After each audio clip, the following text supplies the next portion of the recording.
The cycle cart, it's very focused, particularly when you keep in mind that you've built this car. There's a relationship between you and the car and the road and the landscape that you have to bring together, and you have to be fully concentrated, but it's extremely enjoyable.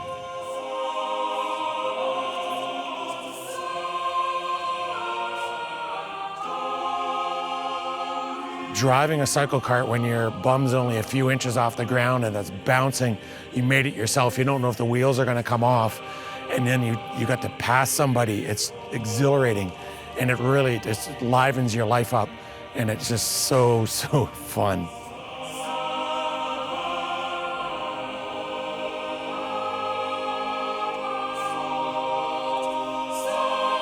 This is a special event. If you're interested in cycle carts and what it's all about, this is something on the bucket list, so to speak. It's just something you have to do.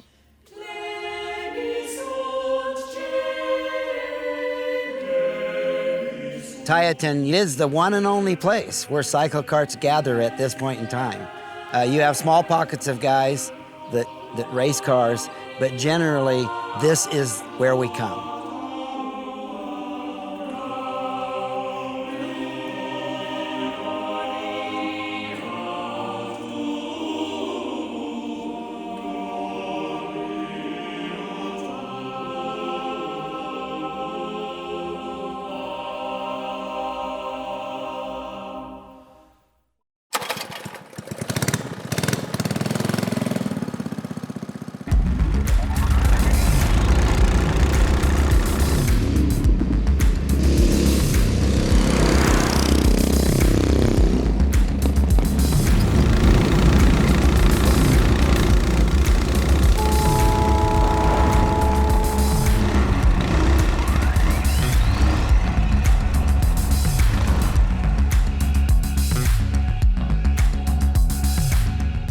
The big rule is the spirit of fun and trying to capture the character of the car, your inspiration car. It's not a scale, it's a caricature. So you're making a caricature of a famous vintage car. And you put a little tiny motor in it and motorcycle wheels and make it out of junk.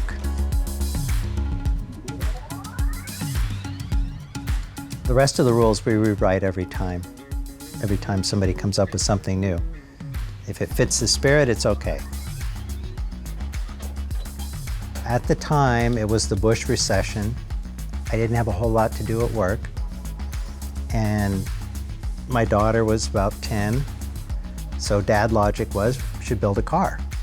I was snooping around the internet, just aimlessly looking for ideas. And I stumbled across Cyclekarts and thought, well, it'd be interesting to do something that maybe someday I could race with somebody else. It's very contagious. So if somebody drives a cycle cart, they want to build a cycle cart. And the people that I work with are interested in making things, and they're very interested in having fun, and a lot of them ride motorcycles, so it's like a half step away.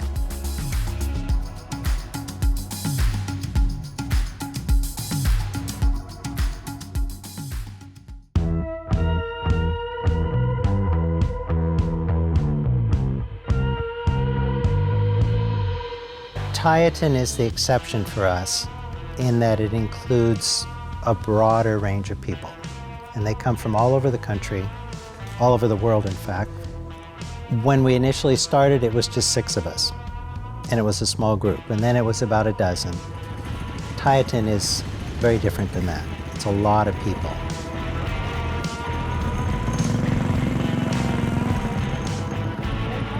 Tieton used to be a dying town. Now it's coming back because it's an artist community. And, you know, they like builders and people that do things with their hands, and that's what we are.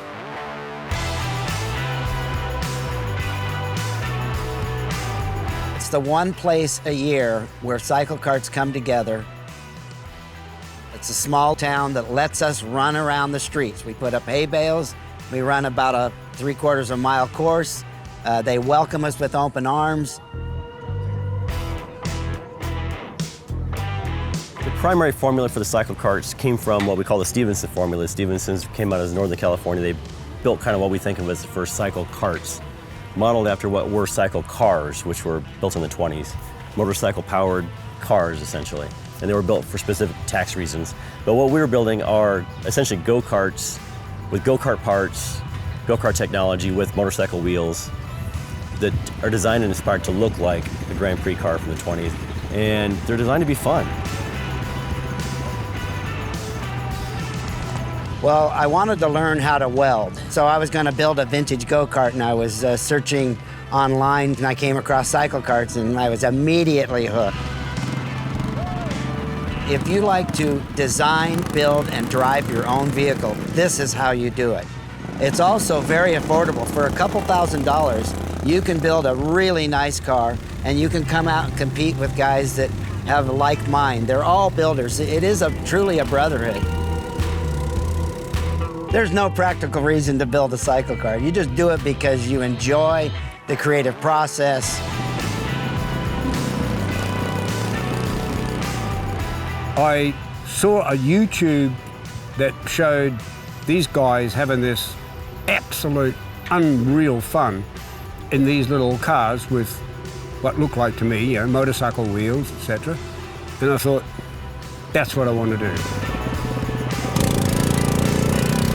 Two of us made the trip from New Zealand, 7,000 k's, something like that.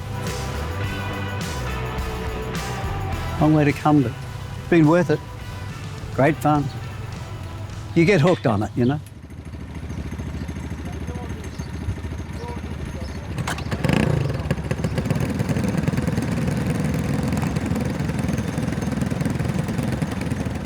It's funny, people have different draws. Some people like building stuff. They like perfecting their cars, making them beautiful, showing them off. I like going fast. That's what I just like racing it.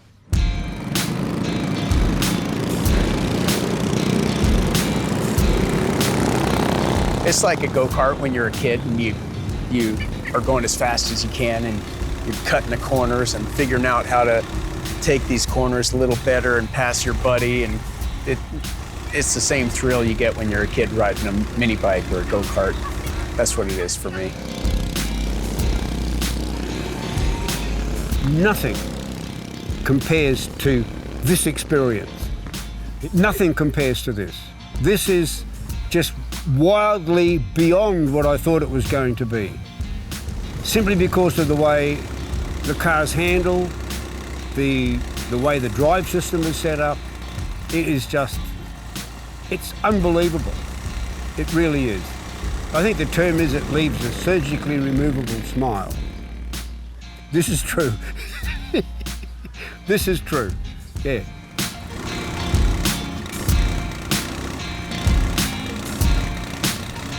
They're hair raising. They're super light, super low to the ground, minimal traction, minimal brakes, more power than you would think because they're so light. And for that reason, it's super fun. It seems like if you're going 45 miles an hour, you're going 200 miles an hour.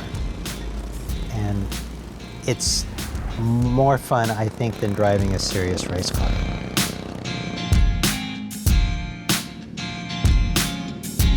The experience of driving a cycle kart is exhilarating, scary. If you've never driven a race car, this is as close to driving a race car as you're going to get for the money we spend. For a set of tires on a race car, you can have a cycle kart and drive the wheels off of it every weekend and never have to worry about it.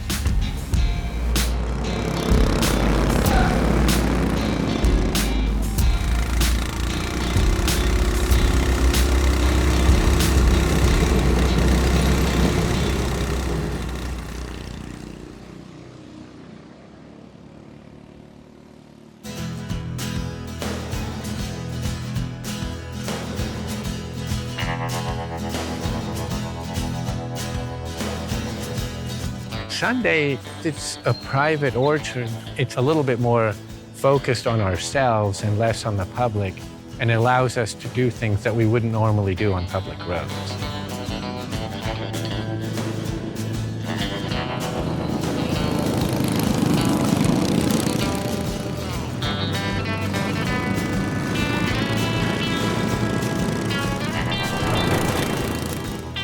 You know, the orchard is it's a rough situation. There are potholes, there are roots, there are rocks. It's an agricultural kind of environment. And that's really hard on the cars. The cars, in most cases, lack any, substantial suspension, and so the cars really take a toll.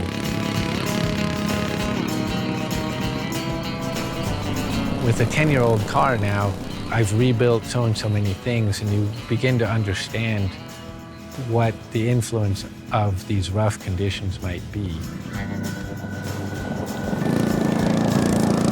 Some of them carve, and some of them slide. Some of them are more neutral. Some are understeering, some are oversteering. And a lot of that goes back to if you really capture your inspiration car, really try to do a character of the original car, oddly enough, it ends up driving like that.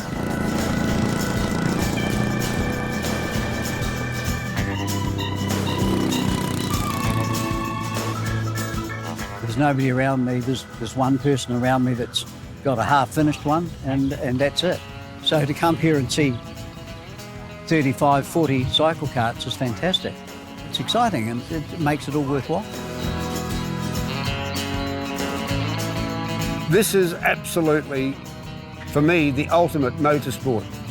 That is, well, a gentleman's sport, which is, I think, what it's supposed to be. It's supposed to be a gentleman's sport.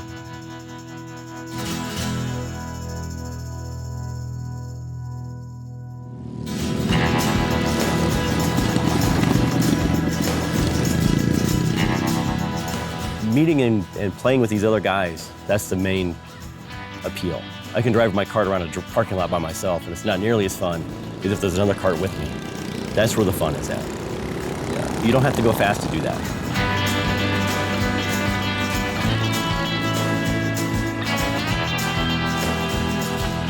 I do it for the friendships. The Cyclekart group is really amazing. It's a group of people that are really fun to be around. They're very innovative. They're just good people, fundamentally good people.